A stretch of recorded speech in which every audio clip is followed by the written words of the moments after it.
Mamma mia, salut les amis et bienvenue dans cette vidéo numéro 7 consacrée à Java niveau intermédiaire.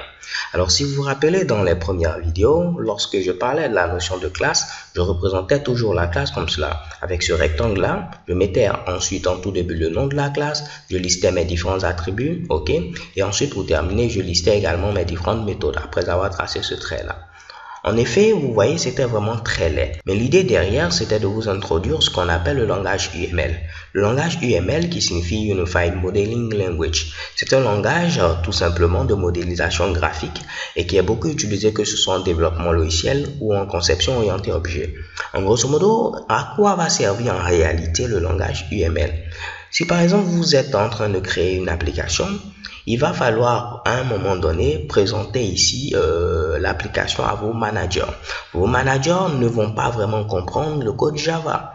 Tout ce qui les intéresse, c'est de voir un peu quelles sont les différentes entités ou bien quel est le statut actuel de l'application.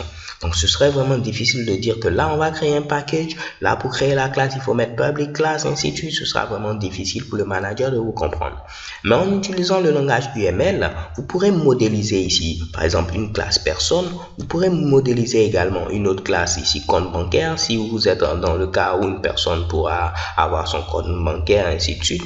Et grâce aux méthodes qui sont là, vous pourrez expliquer. Une personne pourra déposer de l'argent, pourra retirer de l'argent sur le compte bancaire et vous mettez les différentes informations, ainsi de suite, ok? Donc là, ça va vous permettre non seulement à vous de pouvoir très simplement et très facilement expliquer ici ce que fait votre application et quelles sont les entités qui sont mises en relation, mais également cela va permettre au manager de comprendre ce que vous êtes en train de faire. Donc on va voir ici dans cette série de vidéos également un tout petit peu de langage UML et spécialement nous allons nous attarder sur ce qu'on appelle les diagrammes de classe. Donc les diagrammes de classe, c'est ce qu'on a vu à ce niveau, comment représenter une classe avec ses différents attributs, ses différentes méthodes, ainsi de suite, ok? Donc pour ce faire, on a plusieurs choix. Bon, j'ai ici opté pour l'installation d'un logiciel qui a pour nom Argo UML parce que c'est celui que j'utilise très souvent. Donc c'est vraiment très simple, ok? Donc là, vous pouvez vous rendre également au niveau de Wikipédia pour lire un peu plus en détail toutes les informations sur le langage UML. Il y a de quoi ici vous amuser. Donc nous, on va aller rapidement sur Google et je vais télécharger Argo UML. Donc je tape à ce niveau-là, Argo, comme ceci, UML. Donc là, comme vous pouvez le voir, vous avez plusieurs propositions, ok? Vous pouvez même préciser Windows, ainsi de suite, ok? Donc on va prendre tout simplement le premier lien et télécharger rapidement Argo UML. Donc, une fois que vous l'avez téléchargé, la procédure d'installation est vraiment très simple. C'est comme d'habitude, vous faites suivant, terminé, ok? Donc, moi, j'ai déjà téléchargé Argo UML, je l'ai installé et maintenant, je vais vous montrer comment l'utiliser. Si vous rencontrez des problèmes dans l'installation, pas de souci, vous pouvez laisser un commentaire. Mais normalement, cela ne doit pas poser problème parce que c'est vraiment très facile. Suivant, terminé, ok? Une fois que je lance Argo UML, voici l'interface qui m'est présentée. Donc à ce niveau-là, on va essayer de représenter notre classe qui est présente ici. Comme vous pouvez le voir, le nom de notre classe est ici examen. Notre classe n'a pas d'attribut, mais elle a une seule méthode, c'est la méthode afficher message. Ok? Et cette méthode-là ne retourne rien. Aucun paramètre également. Donc là, je peux venir ici. Si je survole, vous aurez des indications. Par exemple, là, c'est pour créer un nouveau package. Là, c'est pour créer une nouvelle classe, ainsi de suite. OK? Une nouvelle agrégation à ce niveau-là. On a la possibilité de faire une nouvelle généralisation, une nouvelle interface, ainsi de suite. Donc, au fur et à mesure qu'on va avancer, on va essayer de voir l'ensemble de ces mushibishi. Pour l'instant, on veut créer une classe. Donc, je sélectionne ici New Class. OK? Et je peux maintenant dessiner ma classe à ce niveau-là. Donc en premier lieu, comme je vous l'ai dit, ce qui est présent au niveau de la première case, c'est tout simplement le nom de votre classe. Donc je vais tenter d'agrandir cela pour que vous puissiez mieux voir. Ok? Donc si je double-clique ici, le nom de notre classe c'est quoi? C'est ici examen. Donc je mets ici rapidement examen. Ensuite, on doit mettre normalement en deuxième, au niveau de cette deuxième case, les attributs. Mais vu que notre classe qui est présente à ce niveau n'a pas d'attribut, n'a pas de propriété, on ne mettra rien. Et maintenant, au niveau de la méthode, on aura la méthode afficher message. Donc, je viens à ce niveau-là et je vais mettre tout simplement afficher message. Et notre méthode ne prend aucun paramètre, donc on aura ici des parenthèses vides. OK? Maintenant, là, à ce niveau, si je valide automatiquement, je viens maintenant de représenter notre classe actuelle avec le langage UML. Le nom de la classe, aucun attribut et voici notre méthode. OK? Maintenant, au niveau des méthodes, comme vous pouvez le voir, notre méthode est publique. Comme je vous l'ai dit, pour l'instant, on ne va pas rentrer dans les détails. Mais lorsque vous mettez public, Si vous voulez symboliser cela avec ici le langage UML, il vous faudra mettre en tout début, au niveau du nom de votre fameuse méthode, un petit plus.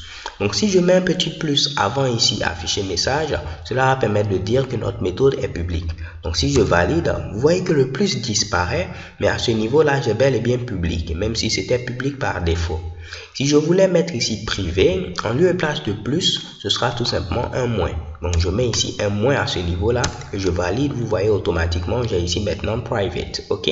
Donc les gars, pour l'instant, on ne rentre pas dans les détails comme je vous l'ai dit au niveau ici des modificateurs de visibilité, private et public. Mais pour l'instant, ce que vous devez savoir, c'est que lorsqu'on met un plus devant une méthode, cela veut dire que la méthode est publique avec le langage UML. Et lorsqu'on met un moins, cela veut dire que la méthode est privée. Mais on ne voit pas apparaître ce Mitsubishi, mais comme vous pouvez le voir, quand je sélectionne, on voit ici cela au niveau de la section Visibility pour tout simplement visibilité. Ok. Donc là, on va essayer de changer rapidement notre petite classe afin de pouvoir modifier également un peu la représentation, la modélisation UML. Donc je vais dire que pourquoi pas à ce niveau-là, notre fonction afficher message, notre méthode afficher message doit prendre ici en paramètre le nom de la matière. Ok. Donc un examen sera spécifié par exemple à une matière. Donc je vais mettre ici string et je vais dire ici matière. Ok. Donc une fois que je récupère la matière, en lieu et place de mettre ici bienvenue à cet examen, je peux mettre ici bienvenue à cet examen de la matière. Et ensuite, on va mettre la matière.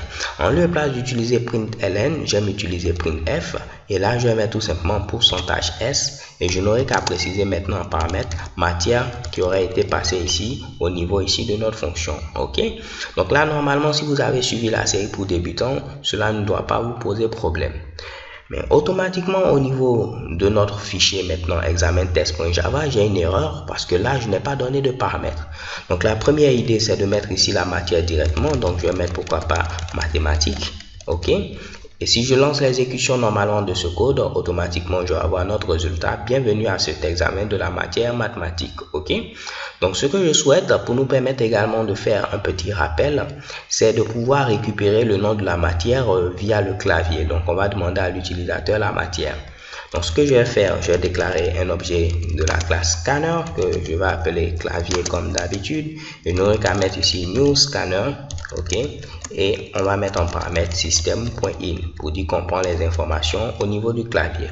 J'ai des erreurs parce que j'ai pas importé la classe ici scanner. Donc je sélectionne ce premier Mitsubishi pour importer la classe scanner qui se trouve au niveau de java.util. Ok. Donc une fois que j'ai maintenant ici mon objet clavier qui me permet de pouvoir récupérer des informations, je ne vais pas mettre directement ici la matière, mais je vais demander à l'utilisateur la matière. Donc je peux mettre ici system.out.println ou je peux mettre directement sysout comme on l'a vu. Donc je vais mettre ici entrée la matière concernée. Désolé comme d'habitude pour les accents. Donc une fois que je récupère la matière, comment je dois la récupérer? Je dois mettre ici tout simplement clavier.nextLine puisqu'on récupère une chaîne de caractères. Et pour stocker la matière, je vais la stocker au niveau d'une variable qui aura pour nom plutôt matière. Et c'est cette variable matière que je vais passer maintenant en paramètre pour notre fonction afficher message. Donc normalement les gars, comme vous pouvez le voir, c'est rien de bien compliqué, c'est tout ce qu'on avait vu dans Java pour débutants. Donc jusque là on n'a rien apporté de nouveau. Donc là il y a une petite erreur parce que je dois fermer tout simplement ici cette ressource là. Une fois qu'on a fini d'utiliser le clavier, on peut mettre tout simplement à ce niveau là clavier.close, ce qui va faire qu'on n'aura plus ce warning là. C'est tout simplement pour nous dire que on a libéré de la ressource. Si on a fini d'utiliser ici cette ressource là, il faut maintenant la libérer. Ok. Donc je mets ici clavier.close. Donc les gars, normalement si je lance l'exécution de ce code, on nous demande maintenant d'entrer le nom de la matière. Je mets ici anglais, on me met bienvenue à cet examen de la matière ici anglais. Je peux relancer l'exécution de ce code. Je vais mettre pourquoi pas ici Java intermédiaire. Ok. Et on va mettre ici bienvenue à cet examen de la matière Java intermédiaire. Donc là, on peut voir que maintenant, au niveau de examen, notre classe, on va maintenant représenter ici ce nouveau Mitsubishi en UML. On peut voir que maintenant, notre fonction afficher message prend un paramètre. C'est ici la chaîne de caractères matière. Donc pour représenter ceci en UML, on fait l'inverse. Pourquoi je dis l'inverse? Vous allez voir ce Mitsubishi. Vu que notre fonction afficher message prend en paramètre tout simplement une chaîne de caractères, je peux venir mettre ici string comme ceci et le nom de notre chaîne de caractères c'était matière. Mais je vous dis inverse parce que matière va se trouver en première position comme ceci. Ensuite je mets 2 points et ensuite je mets le titre de notre fameux paramètre. Ok? Donc vous mettez d'abord ici le nom de votre paramètre, 2 points, ensuite le type. Donc si c'était un entier, on allait mettre ici int, ainsi de suite. Donc là pour l'instant ce sera ici string. Et je valide, check et bam. Voici maintenant la nouvelle représentation UML de notre classe examen. Ok? Alors les gars, comme vous pouvez le voir, c'est rien de bien compliqué. Pour l'instant, vu qu'on vient de démarrer, c'est sûr que peut-être vous n'allez pas retenir cela sur le coup, c'est tout à fait normal. Mais au fur et à mesure qu'on va avancer, cela va devenir un réflexe, ok? Donc là, bien avant de terminer, je vais vous expliquer rapidement un petit Mitsubishi. Si je viens au niveau de examen.test.java, en lieu et place d'importer la classe ici, scanner, qui se trouve au niveau de java.util, si je ne l'importe pas, bien sûr, j'ai une erreur, mais je pouvais écrire directement ici java.util.scanner et mettre également à ce niveau-là java.util.scanner. Ok? Donc, si vous écrivez directement le nom complet comme cela, qu'on appelle le FQL ou tout simplement Fully Qualified Name, vous n'avez pas besoin de l'importer parce que vous avez donné le nom entier. Donc, il saura que la classe scanner se trouve au niveau de Java Util. Mais comme vous pouvez le voir, cela sera fatigant, cela sera fastidieux de taper à chaque fois. Je vais vous montrer que le code continue de fonctionner. Si je mets ici comme matière tata, bienvenue à cet examen de la matière tata. Ok? Donc, vu que cela peut être fatigant à taper, raison pour laquelle on a la possibilité d'utiliser maintenant import. Donc, je peux mettre ici import java.util.scanner, ce qui va faire que maintenant j'ai plus besoin de me fatiguer et je n'aurai plus besoin de mettre ici ce Mitsubishi là et tout fonctionne maintenant à nouveau. Ok? Donc maintenant vous voyez qu'au niveau du fichier examen test.java qui représentait notre classe driver, ok, on utilisait également la classe examen. Mais on n'a pas importé la classe examen, ok? Si vous avez à ce niveau-là des classes qui se trouvent dans le même package, comme c'est le cas à ce niveau pour examen et examen test.java, vous n'avez pas besoin ici d'importer l'une des classes dans l'autre si vous voulez l'utiliser. Vu que ces deux classes se trouvent dans le même package, Java lui-même va se charger de pouvoir implicitement charger et importer ces différentes classes-là, ok? Donc, vu que ma classe examen test.java se trouve dans le même package, je n'ai pas besoin de me fatiguer. Directement, je peux l'utiliser à ce niveau-là. Cela est implicitement chargé par ici Java. Donc peut-être auparavant vous posez cette question, comment directement on a utilisé la classe examen au niveau de examen test.java sans pour autant inclure quoi que ce soit. C'est parce que cela est fait par Java de manière implicite. Ok? Alors les gars, c'est tout pour cette vidéo. Ça fait un peu beaucoup, mais on va essayer de récapituler tout ce qu'on a vu. On a vu qu'on peut utiliser le langage UML pour la modélisation graphique de nos différentes classes. Ce qui va nous permettre tout simplement de pouvoir avoir une conception orientée objet qui sera partagée, que ce soit par la direction, notre manager, notre directeur, ainsi de suite, mais également par nous-mêmes, ce qui va nous permettre de pouvoir très facilement expliquer notre code. Et de même, une fois qu'on a cette représentation UML, on peut la passer à un autre développeur qui pourra développer cette même application avec un autre langage. Parce que comme vous l'avez vu, le langage UML n'est pas dépendant à 100% d'un langage X, ok? Donc vous pouvez lui passer maintenant votre conception que vous avez faite dans cette modélisation que vous avez faite avec le langage UML et un développeur C++ va vous représenter cette même classe là en C++, ok? Donc comme vous pouvez le voir, nous avons plusieurs avantages à utiliser le langage UML. On a pris au préalable notre classe examen qui n'avait pas ici de paramètres et on a tenté de modéliser cette classe en UML en utilisant un logiciel qui a pour nom Argo UML. Ok? Donc là, on mettait en premier lieu le nom de la classe, ensuite les attributs, ensuite les méthodes. Pour qu'une méthode soit dite publique, il faut mettre un plus. Pour que cette méthode soit privée, il faut mettre ici un moins. Si cette méthode a des paramètres, on met ici les paramètres ici en parenthèse, simplement qu'on intervertit un peu l'ordre. On va mettre d'abord le nom et après on va mettre maintenant le type. Mais les deux doivent être séparés par 2 points. Ok? Alors les gars, avant de terminer, on va enregistrer ce qu'on a fait. Donc je fais ici File. Ensuite je fais Save Project As. Ok? Et je vais l'enregistrer où? Je vais l'enregistrer au niveau du bureau. Donc je sélectionne mon bureau. On va le rechercher, ce fameux Mitsubishi. Donc je viens au niveau de honoré.h. Et normalement là, je dois avoir un dossier desktop. Ok? Parfait. Et là, au niveau du dossier desktop, si on rentre au niveau de ce dossier, je dois avoir normalement Java TDN qui est mon dossier pour les teachers du net. on va créer un nouveau fichier qu'on va appeler tout simplement examen comme ceci, UML. Bien vrai qu'on ne va plus utiliser même cette classe examen, c'est juste pour vous montrer un peu comment enregistrer votre projet que vous pourrez ouvrir par la suite. Donc je fais ici save et automatiquement, comme vous pouvez le voir, j'ai maintenant enregistré mon projet et j'ai bel et bien ici un fichier examen UML qui a pour extension Zargo. Ok? Donc on peut après fermer notre projet et le rouvrir en double-cliquant tout simplement. Alors les gars, c'est tout pour cette vidéo. So thank you guys for watching. Don't forget to subscribe and have a nice day. Peace.